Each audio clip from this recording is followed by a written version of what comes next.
Sosok yang menarik perhatianku.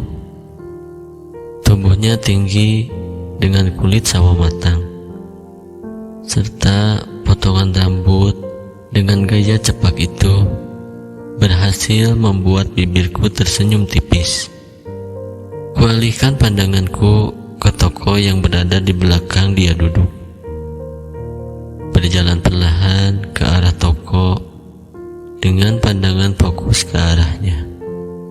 Aku semakin mampu melihat garis wajahnya yang sempurna di mataku. Minuman botol sudah ada di genggamanku. Kini target selanjutnya adalah aku harus mengantongi identitas dia. Aku berlagak celingukan, mencari tempat duduk dan menghitung dalam batin. 1, 2, silahkan mbak, ucapnya mempersilahkan satu kursi tersisa di sebelahnya. Aku mengangguk dengan sok cuek. Dia pun mengangguk-anggukkan kepala sambil memperhatikanku.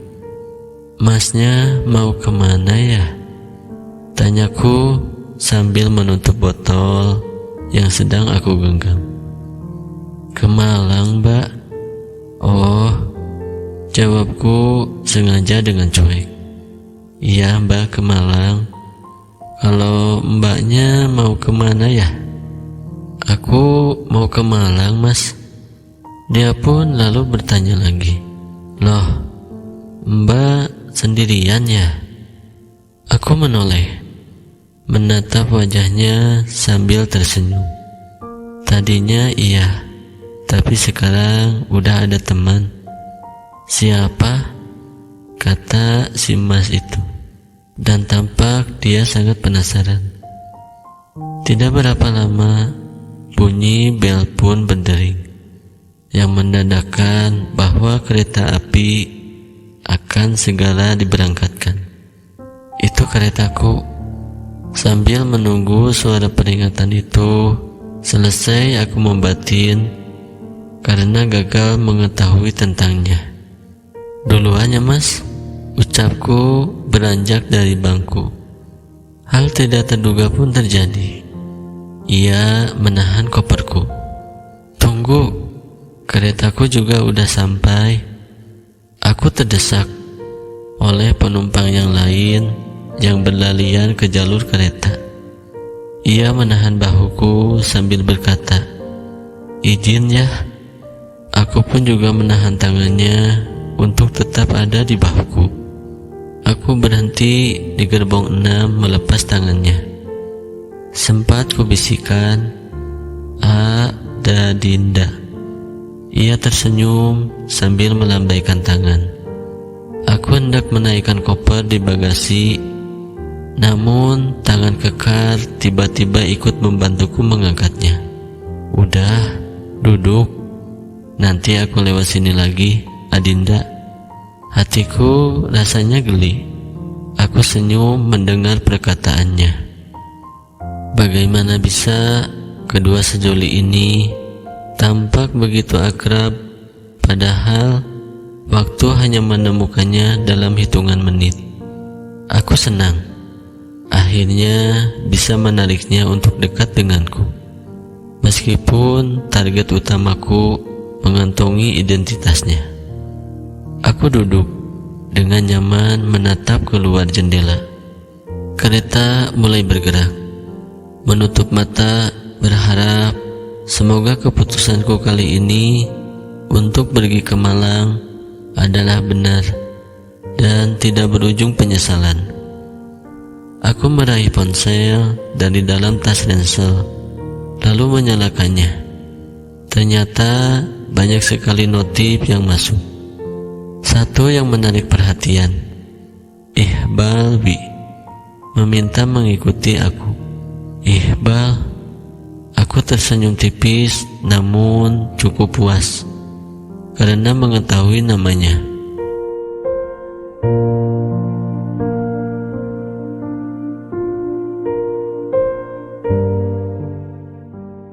Aku terus berkutik dengan Instagram, mengorek informasi sebanyak mungkin tentangnya. Aku berhasil menemukan identitas di mana ia sekolah, mulai dari SD sampai SMA. Siapa yang sering ia hubungi melalui IG, siapa orang yang selalu ia komentari, hingga aku berhasil menemukan fakta bahwa ia baru saja putus dengan pacarnya. Aku membuang napas dengan kasar dan memasukkan HP ke dalam tas.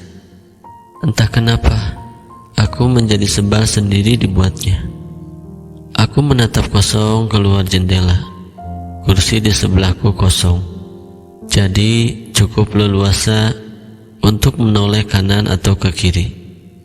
Mataku pun mulai berat, sampai akhirnya aku tertidur. Saat aku terbangun, aku pun terkejut, karena kepalaku bersandar pada bahu orang di sebelahku. Dengan mata yang masih mengantuk, aku mengucapkan maaf dan memalingkan kepala ke arah jendela. Namun sosok di sebelahku menarik kepalaku untuk kembali bersandar di bahunya. Aku dapat merasakan hembusan napasnya yang mengenai wajahku. Sedekat itulah posisi kita saat ini. Aku memegangi jantungku yang mendadak berdetak kegirangan.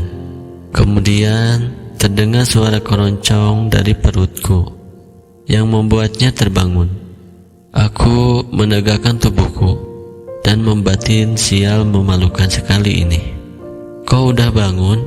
Tanyanya membenarkan posisi duduk. Kok bisa duduk di sini?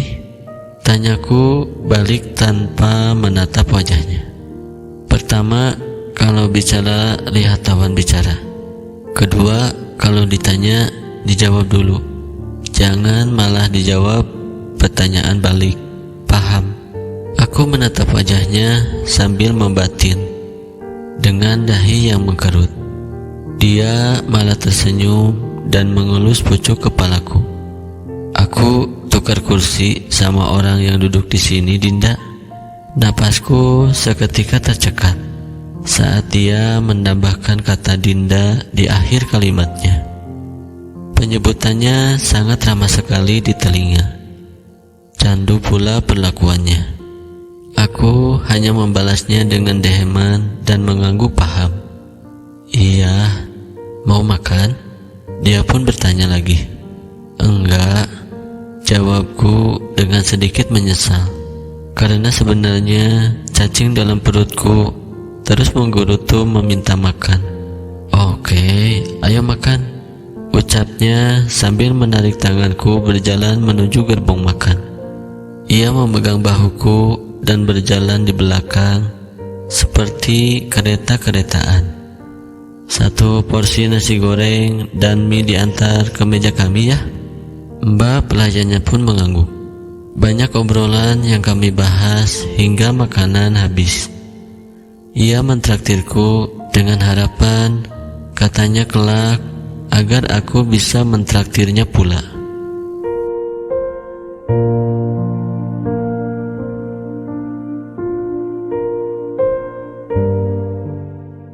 Kereta melaju dengan cepat hingga akhirnya berhenti di tempat tujuan kami, Stasiun Malang, Kota Baru. Kami berjalan beriringan sampai pintu keluar stasiun.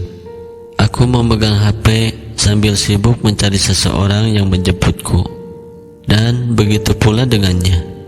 Kemudian ia lebih dulu menemukannya, orang yang menjemput. Teman, begitu katanya. Hati-hati ya, ucapku sambil melambaikan tangan ke arahnya. Aku tungguin sampai yang jemput kamu berdiri di depanmu ya, kata dia. Enggak apa, kamu balik duluan saja. Kasihan temanmu, udah nungguin kamu, masa nungguin aku juga? Ah, enggak masalah, santai aja mbak, jawab temannya sambil menghisap rokok. Aku pun tersenyum canggung dan terus mencari keberadaan omku. Hei manis, lama ya? Suara omku yang mengejutkanku dari samping. "Ah, kangen," balasku yang langsung memeluknya dan dibalas peluk hangat olehnya. Omku melepas pelukan dan menunjuk ke kedua laki-laki itu yang mengamati gerak-gerik kita. "Ini siapa?" "Om, saya Iqbal, dan ini Rehan," ucapnya berjabat tangan dengan canggung. "Oh ya, makasih ya, udah nemenin dia," balas omku sambil menjabat tangannya. "Sama-sama om. Ya sudah, kalau gitu kita balik duluan ya om. Pamit Iqbal." Ia menjabat tanganku sambil membisikkan, "Jangan lupa di-save nomornya, dan see you sweet." Aku terkejut, lalu tersenyum dengan canggung. Jantung berdetak abnormal, ditambah perutku mulai sekali rasanya. Omku berjalan lebih dulu sambil menggeret koperku. Lalu aku berjalan menyamai langkahnya, dan dia merangkul pundakku. "Yang pakai jaket denim boleh juga tuh." Aku yang melirik, no comment. Aku berjalan menuju rumah simbahku yang kebetulan omku ini sedang dinas di Malang. Jadi ia bisa menjemputku. Di sepanjang perjalanan kita mengobrol random ala anak muda.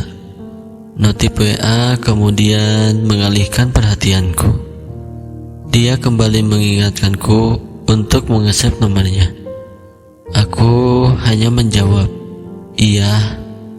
Kemudian muncul pertanyaan dalam benakku, mengingat dia yang baru saja putus dengan pacarnya, dan dia bisa begitu akrab denganku, orang asing yang baru ia temui beberapa jam yang lalu. "Kenal sama yang pakai jaket denim di kereta ya?" tanya omku membuyarkan pertanyaan-pertanyaan di benakku. "Ya gitulah om." "Suka?" "Enggak, buat hiburan di jalan aja." "Jangan gampang baper, kamu belum tahu latar belakang dia gimana. Memulai kisah baru itu mudah, tapi melupakan kisahnya yang sulit. Keep your heart sweet," kata om sambil memelukku. Setelah aku pikirkan apa yang dikatakan omku, rasanya ada benarnya juga. Aku ingin berjalan bersamamu dalam hujan dan malam yang gelap, tapi aku tak bisa melihat matamu. Payung teduh rasa pagi yang dingin.